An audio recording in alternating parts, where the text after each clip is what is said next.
सातवां क्वेश्चन है, देखो बिंदु ए के निर्देशांक जहाँ ए बी वृत्त का व्यास है, केंद्र 2,3 दे रखा है, बी पॉइंट दे रखा है 1,4। ठीक है, तो देखो एक वृत्त है, बीच में इसका सेंटर हो गया केंद्र, ये ए बी जो है वृत्त का व्यास है, ये बी पॉइंट हो गया, ये ए, सेंटर को हम ओ मान लेते हैं। ठीक है, ए के निर्देशांक हमको निकालने हैं, बी के दे रखे हैं 1,4 और जो केंद्र है सेंटर है वो है 2,3।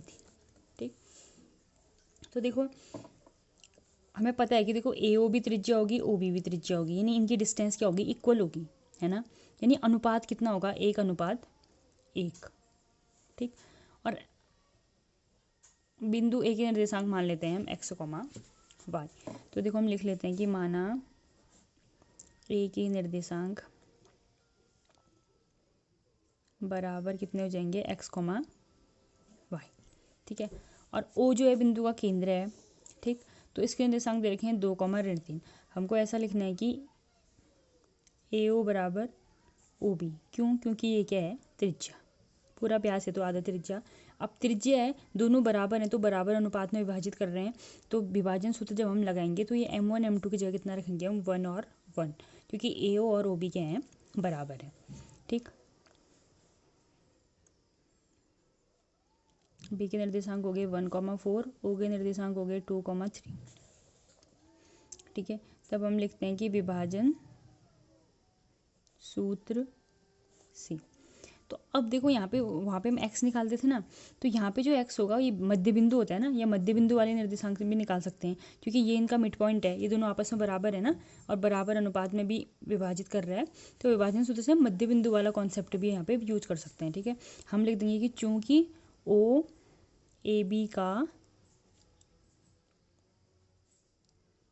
मध्य बिंदु है ना, इक्वल इक्वल डिस्टेंस है तो उसका मध्य बिंदु हो गया। अतः अब देखो ओ के निर्देशांक क्या है, 2 है ना, यानी जो बीच वाला होता है वो कितना आएगा, x1 + x2/2, यानी x + 1/2। ये समझ आ रहा होगा कि देखो जब हम मध्य बिंदु के निर्देशांक निकालते हैं तो वो आता है x1 + x2/2। तो यहाँ पे फिलहाल हमको मध्य बिंदु दिया हुआ है, x1 यहाँ पे x हो गया और x2 कितना हो गया, 1। इसे सॉल्व करोगे तो 2 से कटोगे 4, x निकालोगे तो 4, धन 1 इधर आके ऋण 1 हो जाएगा, तो x बराबर कितना आ गया, 3।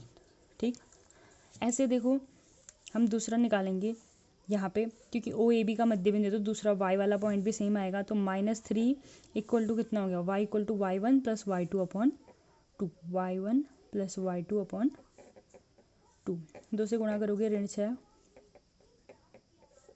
y निकालना है तो y निकालना है ऋण 6, 4 को यहाँ भेजोगे ऋण 4, यानी कितना आ जाएगा, ऋण 10।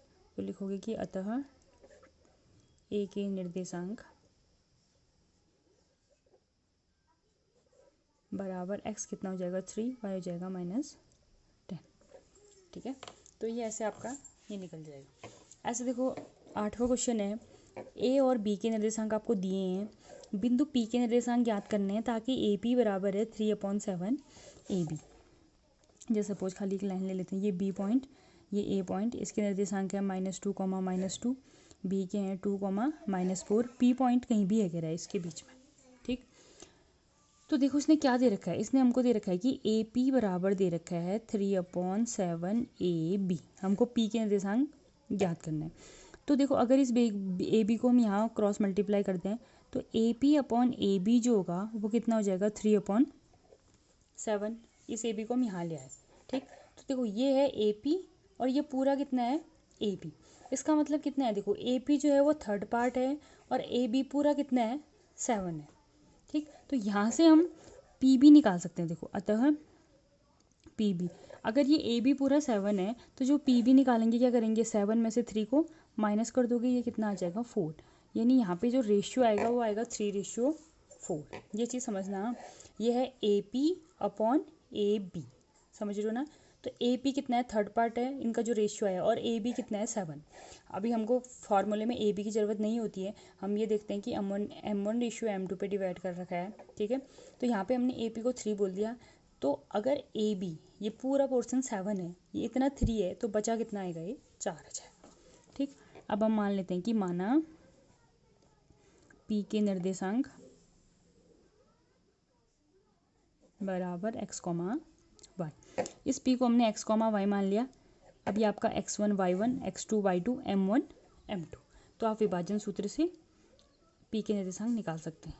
ठीक, तो विभाजन सूत्र से आप विभाजन सूत्र लगाओ, इनको सॉल्व करो, x और y निकल जाए। नवा क्वेश्चन देखो, ए और बी को जोड़ने वाले रेखाखंड ए बी को 4 बराबर भागों में विभाजित करने वाले बिंदुओं के निर्देशांक। अब ये पॉइंट बी है, ये मान लेते हैं ए है, तो 4 भागों में बांटना है, वो भी बराबर। ठीक है, इससे पहले हमने एक सम त्रिभाजित वाला क्वेश्चन किया था ना, तो उसी टाइप का क्वेश्चन बनेगा ये। तो इसको 4 भागों में बांटना है, 1 2 3 4। इसको पी मान लेते हैं, इसे क्यू मान लेते हैं, इसे आर। अब देखो, 1 भाग हो गया, 2 भाग हो गया, 3 हो गया और ये 4। तो 4 के 4 भाग बराबर हैं, यानी 1 1 1 1। ठीक है, तो अब यहाँ पे देखो, हमें पी के भी निर्देशांक चाहिए, क्यू के भी चाहिए और आर के भी चाहिए। तो सबसे पहले एट फर्स्ट 3 बिंदुओं के निर्देशांक चाहिए। तो हम मान लेते हैं कि माना पी के निर्देशांक, तो जो बिंदु पी है उसके निर्देशांक हमने मान लिया x,y। तो देखो, इसके लिए एक फिगर बनाते हैं जहाँ पे हम बाकी पॉइंट को नेगलेक्ट करते हैं, सिर्फ हमारे पास ए और बी। ठीक है, -2 और 2 फर्स्ट वाला, और सिर्फ पी पॉइंट ले लेते हैं अभी हम, जो हमको निकालना है। अब देखो, फर्स्ट में हमारा रेशियो कितना होगा, पी पॉइंट ले रहे हैं ना, तो यहाँ से यहाँ तक कितना है 1, ये 1 हो गया। पी के बाद बी तक कितना है 1 2 3। तो यहाँ पे देखो, ये जो फर्स्ट पॉइंट आएगा इसके लिए रेशियो आ जाएगा 1:3। ठीक, ये x1 y1 आपका, ये xy विभाजन सूत्र से निकाल सकते हो, x2 y2 है, m1 m2 सब आपके पास है। तो यहाँ पे आप विभाजन सूत्र से बिंदु P के निर्देशांक निकाल लेना। ठीक, ऐसा पहले कर चुके हो तो वही टाइप की चीज़ है। अब जो सेकंड पॉइंट है, देखो, जब हमको Q का निकालना है, उसके लिए हमारा फिगर कैसा बनेगा, ये B आएगा 2,8, A आ जाएगा आपका -2,2। अब हमारे पास Q बिंदु है। ठीक है, तो Q से भी पहले कितना, देखो 1 और 1 2, और Q के बाद भी कितना है 2। तो 2:2 या फिर 1:1 कह सकते हैं हम इसको। तो इस केस में देखो, जो हमारा m1:m2 होगा वो क्या हो जाएगा 2:2, या फिर हम इसे बोल सकते हैं 1:1। तो जहाँ पे 1:1 की बात आई, तो वहाँ पे हम कह सकते हैं कि Q जो है वो ए बी का क्या है, मध्य बिंदु है। तो यहाँ पे आप मध्य बिंदु वाला फॉर्मूला लगा सकते हो। ठीक, बात एक ही है, m1 m2 का 1 रखते हो तब भी वही आना है, लेकिन ये है कि सीधे शॉर्ट हो जाएगा थोड़ा सा। तो Q जो है वो ए बी का क्या हो जाएगा, मध्य बिंदु। यहाँ से आप विभाजन सूत्र से, आपके पास m1 m2 की तो यहाँ ज़रूरत है नहीं, तो सीधे लिख दोगे Q का जो पॉइंट आएंगे इनका x y भले मान लो इन्हें, तो ये आ जाएगा x1 + x2/2, y आ जाएगा y1 + y2/2। ठीक, ऐसे देखो थर्ड पॉइंट जो आएगा, थर्ड जो आएगा, अब आर के निर्देशांक निकालने हैं। बी आपका 2,8 है, ठीक हो गया। ए जो है वो -2,2 है, ये पॉइंट है आर। अब रेशियो हो जाएगा 3:1, क्योंकि पहले इसके 3 पार्ट आ गए ना, तो 3:1। तो ऐसे आपको तीनों सॉल्व करना है और तीनों के विभाजन सूत्र से यूज करके तीनों के निर्देशांक ज्ञात करना है। ठीक है, 10वां क्वेश्चन देखो, एक समचतुर्भुज का क्षेत्रफल निकालना है, उसके शीर्ष दे रखे हैं। समचतुर्भुज, सारी भुजाएं इसकी समान है। ये देखो A B C, ये आपका 3,0 4,5 -1,4 -2, -1। हमको इसका क्षेत्रफल निकालना है। तो जो देखो समचतुर्भुज का क्षेत्रफल होता है वो होता है 1/2 विकर्णों का गुणनफल। तो यहाँ पे हम दूरी सूत्र का यूज करके भी इनके विकर्णों को हम ज्ञात कर सकते हैं। ठीक है, तो आप यहाँ पे क्या कर देना, दूरी सूत्र से आप क्या निकाल देना, AC, और क्या निकालोगे BT। फिर आप ये समचतुर्भुज का क्षेत्रफल 1/2 जो भी आपके विकर्ण आएंगे इनको गुणा करके यहाँ रख के इसकी वैल्यू निकाल देना।